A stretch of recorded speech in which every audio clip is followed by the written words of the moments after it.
తాకట్లో ఉన్న మీ బంగారాన్ని విడిపించి ఆ రోజు ఆన్లైన్ రేటుకి కొంటాం. Sharma gold company. Welcome to Suman TV. నేను మీ Suman TV Nag.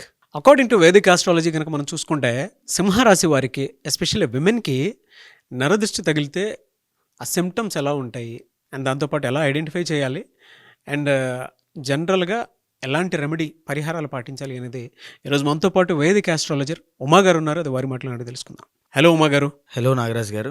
Vedic astrology ప్రకారం కనుక మనం చూసుకుంటే సింహరాశి వారికి నరదృష్టి తగిలే అవకాశం ఉంటుందా? ఉంటే ఏ విధంగా ఉంటుంది? ఎలా ఐడెంటిఫై చేయాలి? రెమెడీ ఏమైనా ఉంటుందా? తప్పకుండా అండి. ముఖ్యంగా మనం మాట్లాడుకునే అంశము సింహరాశి, తరువాత నరదృష్టి, దానివల్ల వచ్చేటువంటి ప్రభావాలు ఎలా ఉంటాయి, ఇక్కడ రాశికి తర్వాత నరదృష్టికి సంబంధం ఏమిటని చాలామంది అనుకుంటూ ఉంటారు. ఒక్కొక్క నక్షత్రానికి డిఫాల్ట్గా కొన్ని వారి యొక్క శక్తి సామర్థ్యాలు నిర్ణయించబడతాయి, వాళ్ళ యొక్క ఆరోగ్య సమస్యలు నిర్ణయించబడతాయి. ఒక్కొక్క రాశికి ఒక్కొక్క స్థాయిలో వాళ్ళ యొక్క మానసిక స్థితి, శారీరక స్థితి ఉంటుంది. ఎప్పుడైతే నరదృష్టి అనేది ఎఫెక్ట్ అవుతుందో, ఉదాహరణకి నరదృష్టిలో ఎన్ని రకాలు ఉన్నాయో కూడా నేను చెప్పానండి, అది మళ్ళీ చెప్తాను ఇప్పుడు. ఆ నరదృష్టి ఎప్పుడైతే సోకుతుందో ఒక్కొక్క రాశి వాళ్ళకి ఒక్కొక్క రకమైన ఆరోగ్య సమస్యల కింద ఎఫెక్ట్ అవుతుంది. అయితే నరదృష్టి అనేటువంటిది ఒక రకం కాదండి, 5 రకాలుగా దాన్ని విభజించారు. ముఖ్యంగా మొదటిది సామాన్యమైనటువంటి దృష్టి.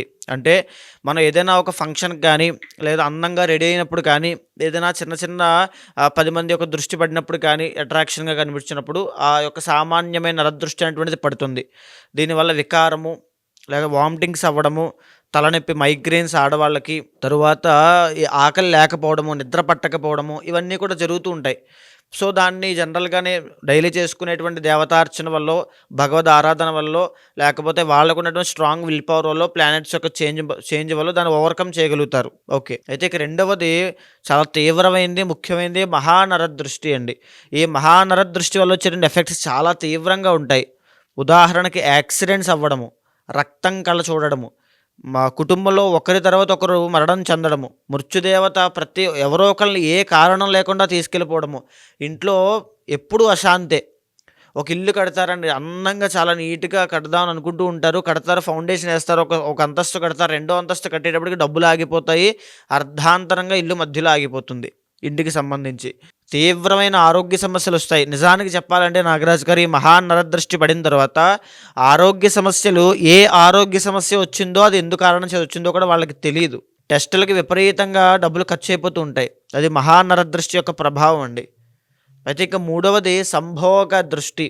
అంటే ఎప్పుడైతే ఒక భార్యాభర్తలు చాలా పవిత్రంగా ప్రేమ అన్యోన్యతలతో ఉంటారో, వారిద్దరిలో ఎవరో ఒకరు అందంగా ఉన్నప్పుడు మూడో వ్యక్తి యొక్క దృష్టి కనుక వాళ్ళ మీద పడి, ఆ యొక్క మోహ చూపులు కనుక ఏమైనా పడ్డాయి అనుకోండి, దానివల్ల ఈ యొక్క సంభోగ దృష్టి వల్ల అక్రమ సంబంధాలకి దారితీస్తుంది. ఇంకా చెప్పాలి అనుకుంటే ఆ యొక్క సంభోగ దృష్టి వల్లనే ఈ పెళ్లి చేసుకున్నటువంటి దంపతులిద్దరూ కూడా విడిపోతారు, డైవర్స్ వస్తుంది. లేకపోతే ఈ యొక్క అనుమానాలు, సందేహాలు, భార్యని భర్త సరిగ్గా పట్టించుకోకపోవడము, ఇంతకు ముందులాగా సరిగ్గా ఉండకపోవడము. సో ఇవన్నీ కూడా సంభోగ దృష్టి వల్ల కలిగినటువంటి దృష్టి. ఇది ఈ యొక్క పెళ్ళైనటువంటి వాళ్ళ మీద తీవ్రంగా పడుతుంది. వాళ్ళకి ప్రేమికులైనా ఎవరైనా సరే ఒక రిలేషన్షిప్ని ఇబ్బంది పెట్టేటువంటిది సంభోగ దృష్టి. అయితే ఇంక 4వది సంతాన దృష్టి అని ఉంటుందండి. ఈ సంతాన దృష్టి అంటే మనం చూస్తూ ఉంటాం, ప్రతి ఇంట్లోనూ చంటి పిల్లలు అర్ధాంతరంగా మధ్యలో లేచి విపరీతంగా ఏడుస్తూ ఉంటారు ఊరికనే. తరువాత వాళ్ళకి ఆకలి వేయదు, నిద్ర పట్టదు, తినరు, మాట వినరు, హాస్పిటల్ తీసుకెళ్ళాలి, లేకపోతే కడుపులో బాగాలేక వాళ్ళకి మోషన్స్ అవ్వడము, జ్వరం పట్టడము, లేకపోతే ఏది తినాలనిపించదు, చిక్కిపోతుంటారు, పేల మొహం వేసేస్తారు, అదో రకంగా అయిపోతారు, వర్చస్సు తగ్గిపోతుంది పిల్లల విషయంలో. సో అది సంతాన దృష్టి. ఇంకా చెప్పాలంటే చాలామంది పిల్లలు ఈ సంతాన దృష్టి పడడం వల్ల చనిపోతారు కూడా అండి. ఎప్పుడైతే ఒక లేడీ ప్రెగ్నెన్సీలో ఉంటుందో, కన్సీవ్ అయిన తర్వాత నుంచి డెలివరీ అయ్యేలోపు సంతాన దృష్టి కనుక పడింది అని అంటే సంతానం నిలబడదు. ఖచ్చితంగా అండి, సంతానం నిలబడట్లేదు, వంశోద్ధారకుడు రావట్లేదు, సంతాన దోషం ఉందా అనుకుంటే సంతాన దోషంతో పాటు ఈ సంతాన దృష్టి పడకుండా చూసుకోవాలి. అందుకనే ప్రెగ్నెంట్ లేడీని చాలా జాగ్రత్తగా చూసుకుంటారండి, బయటికి రాకుండా. అది తరువాత ఆఖరిది సూక్ష్మ నరదృష్టి అని ఉంటుంది.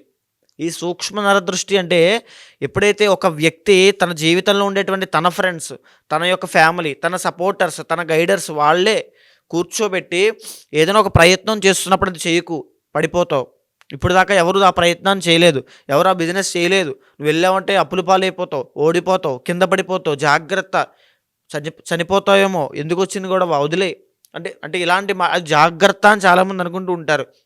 మనం చూస్తే నాగరాజు గారు తల్లిదండ్రులు చెప్పేటువంటి జాగ్రత్తకి, బయట వాళ్ళు ఇలాంటి వాళ్ళు సూక్ష్మ నరదృష్టి పెట్టేటువంటి జాగ్రత్తకి ఒక మధ్యలో ఒక థిన్ లేయర్ ఉంటుందండి. దానికి దీనికి మనం డిఫరెన్స్ కనిపెట్టాలంటే వాళ్ళ యొక్క వ్యక్తిగతంగా వాళ్ళకే తెలుస్తుంది ఆ విషయము. ఎప్పుడైతే ఆ సూక్ష్మ నరదృష్టి తగులుతుందో వాళ్ళంతటా వాళ్ళే ప్రయత్నపూర్వకంగా వాళ్ళ చేసే పనుల్ని ఆపేసుకుంటారు. భయంతో సెల్ఫ్ కాన్ఫిడెన్స్ అనేది కంప్లీట్గా పోతుంది. ఇంకా చెప్పాలంటే ఓవర్ థింకింగ్ ప్రాబ్లము, డిప్రెషను, ఇంకేమీ చేయలేరు. ఆ పని అక్కడితో ఆగిపోయినట్టు ఇంకా ముందుకు వెళ్ళదు. అది సూక్ష్మ నరదృష్టి. అది కూడా చాలా ప్రమాదకరమైనది, స్లో పాయిజన్ లాంటిదండి. అయితే ఇప్పుడు మనం మాట్లాడుకునే అంశము సింహరాశి వాళ్ళ గురించి. ఎలా ఉంటుంది సార్ వాళ్ళకి? అంటే వాళ్ళకి నరదృష్టి ఉంది అని ఎలా తెలుస్తుంది? ఉంటే వాళ్ళకి ఎలాంటి నరదృష్టి ఉంటుంది? ఇక్కడ సింహరాశి వాళ్ళు చూస్తే జనరల్గానే చాలా రాయల్ పీపుల్ అండి. సో వీళ్ళకి మహానరదృష్టి తగిలే అవకాశాలు చాలా ఎక్కువ ఉంటాయి. యాక్సిడెంట్స్, ఎందుకంటే ఈ సింహరాశి వాళ్ళకి వాహన యోగాలు అవన్నీ ఉంటాయండి. దాంతోపాటు రాబోయేటువంటి రోజుల్లో వీళ్ళకి అష్టమ శని అనేటువంటిది ప్రారంభం కాబోతుంది. అష్టమస్య ప్రాణ సంకట అంటారు. సో దీనివల్ల యాక్సిడెంట్స్ అవ్వడము, లేకపోతే గృహయోగాలు మధ్యలో ఆగిపోవడము, శుభకార్యాలు అంటే పెళ్ళి కానీ, లేకపోతే ఇంట్లో ఏదైనా శుభకార్యం పెట్టుకున్నప్పుడు అది మధ్యలో ఎంగేజ్మెంట్ దాకా వచ్చి ఆగిపోవడము, లేకపోతే లవ్ ఫెయిల్యూర్స్ అవ్వడము, లేకపోతే తీవ్రమైన ఆరోగ్య సమస్యలు. అష్టమస్య ప్రాణ సంకటహర ఎందుచేత అన్నానంటే నాగరాజు గారు, అష్టమ స్థానంలో ఏమున్నా, అష్టమ స్థానం ఏం చెప్తుందండి? Sudden changes. సో ఎప్పుడైతే అష్టమ స్థానంలో ఆ శని యొక్క దృష్టి పడుతుందో సడన్గా మొత్తం అన్నీ మారిపోతాయి. సడన్గా హాస్పిటల్కి వెళ్ళాల్సి వస్తుంది. చిన్న సమస్య కాస్త పెద్ద మేజర్గా అయిపోతుంది. ఆపరేషన్లు అంటారు, ఏదో అంటారు, మొత్తం డబ్బులన్నీ అయిపోతాయి. తరువాత అప్పుల పాలైపోతారు. వీళ్ళు ఎప్పుడో ఏదో తీసుకున్నటువంటి అప్పు ఇప్పుడు బయటపడుతుంది. దానికి ఇంత వడ్డీ వేస్తారు, లేదా బ్యాంకులోనూ ఫైన్స్, పనిష్మెంట్లు, గవర్నమెంట్ పెనాల్టీస్ ఇవన్నీ పడతాయి. అసలు కారణం లేకుండానే వీళ్ళు ఏదో లిటిగేషన్ ఇరుక్కుంటారు.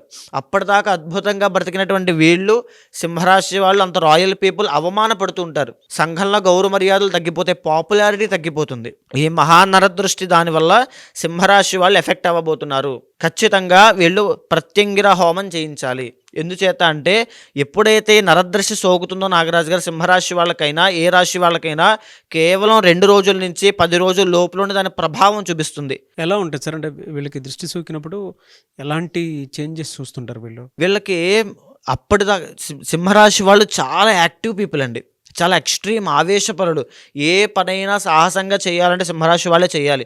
ఎప్పుడైతే మహానరదృష్టి సోకుతుందో సింహరాశి వాళ్ళు పీలగా అయిపోతారు. అంటే భయకంపితులు అయిపోతారు. వాళ్ళు ఏ పని చేయలేరు, ఉత్సాహంగా చేయలేరు, బయటికి రాలేరు, ఏ పని చేయబుద్ధి అవ్వదు, పూజలు కూడా చేసుకోవాలనిపించదు, ఆకలి వేయదు, నిద్ర పట్టదు, పీడకలలు రావడం. అష్టమ స్థానం కాబట్టి మహానరదృష్టి సోకిన తర్వాత పీడకలలు రావడము, కళల్లో భయానికి సంబంధించిన అంశాలు కనబడము, తరువాత ఆరోగ్య సమస్యలు ఎఫెక్ట్ అవ్వడము, లేకపోతే అప్పుల వాళ్ళు, బయట వాళ్ళు అందరూ వీళ్ళని వేధించేటువంటి మాటలతో తోలనాడడము. సో వీళ్ళకే కాన్ఫిడెన్స్ అనేది పోతుంది. సింహరాశి వాళ్ళు జనరల్గా చాలా కాన్ఫిడెంట్ పీపుల్ అండి. సో వీళ్ళకి ఈ రాబోయే రోజుల్లో కాన్ఫిడెన్స్ అనేది తగ్గిపోతుంది. విపరీతమైన ఖర్చులు అయిపోతాయి. ఈ మహానరదృష్టి సోకిన తర్వాత సింహరాశి వాళ్ళకి రూపాయి కూడా చేతిలో నిలబడదు.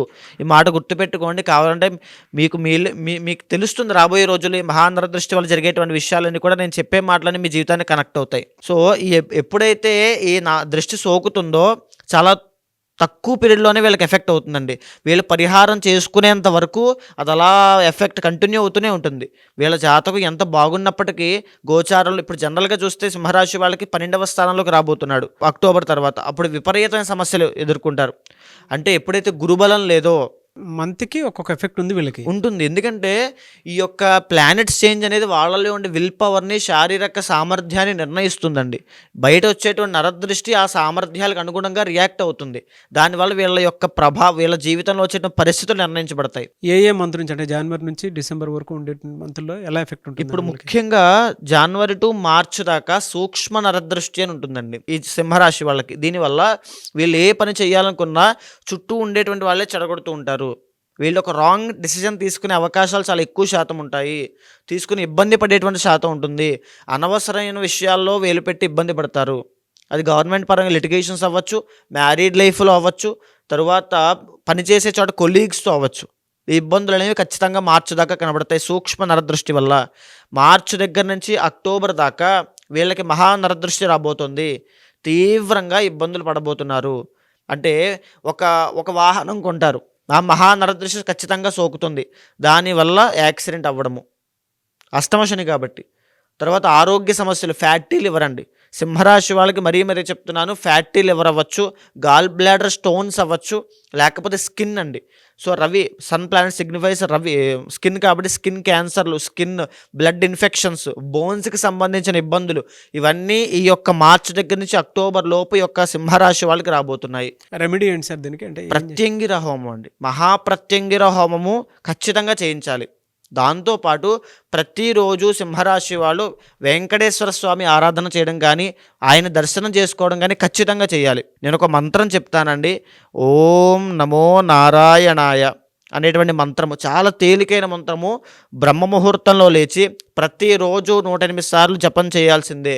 ఎంత జపం చేసినా, ఎంత దర్శనం చేసుకున్నా, ఇంకొక విషయం, ఈ నరదృష్టి సోకిన వాళ్ళకి పూజలు చేసేటువంటి ఆసక్తి తగ్గిపోతుందండి, కాన్సన్ట్రేషన్ ఉండదు, భక్తి శ్రద్ధ అనేటువంటిది ఉండదు. ముక్కుబడి శ్రాద్ధంలాగా చెప్పారు కదా అని ఏదో చేస్తుంటారు తప్ప అక్కడ కూర్చుని స్వామి మీద ఆ యొక్క కనెక్ట్ అయ్యేటువంటి విధానం ఉండదు వీళ్ళకి. కాబట్టి మహాప్రత్యంగిర హోమం ఎప్పుడైతే చేస్తారో, ఆ యొక్క అమ్మవారి యొక్క జపాన్ని అభిమంత్రించి వాళ్ళ మీద ఎప్పుడైతే జల్లుతారో, తర్వాత రక్షా సూత్రాలు ఎప్పుడైతే చేతికి కడతారో వాళ్ళకి నరదృష్టి అంతా పోతుంది. మహా నరదృష్టి సోకదు, ఇంటిళ్ళ పాదికి కుటుంబ సభ్యులకు కూడా రక్షా కవచంలా ఉంటుంది. సో తప్పకుండా ఇప్పుడు నేను చెప్పేటువంటివి నరదృష్టి అనేటువంటిది సింహరాశి వాళ్ళకి ఏమిటి, ఈ లింక్ ఏంటి అనుకుంటుంటారని చాలామంది.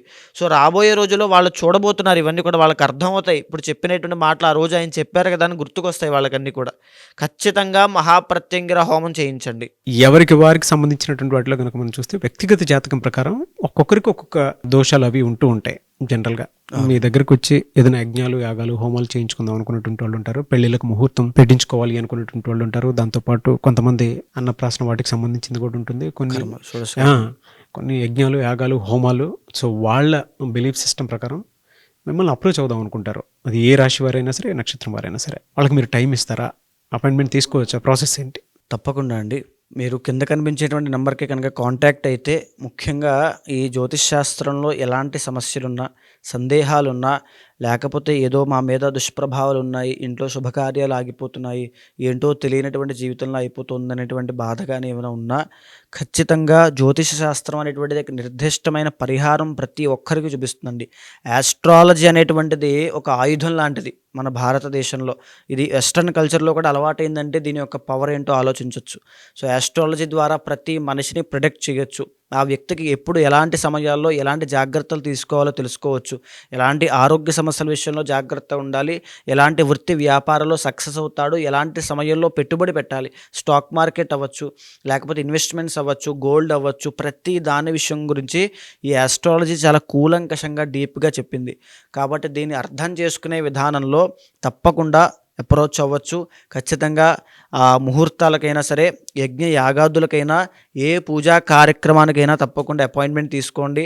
కన్సల్ట్ అవుతాను, ఖచ్చితంగా చేపిస్తాను. డెఫినెట్గా.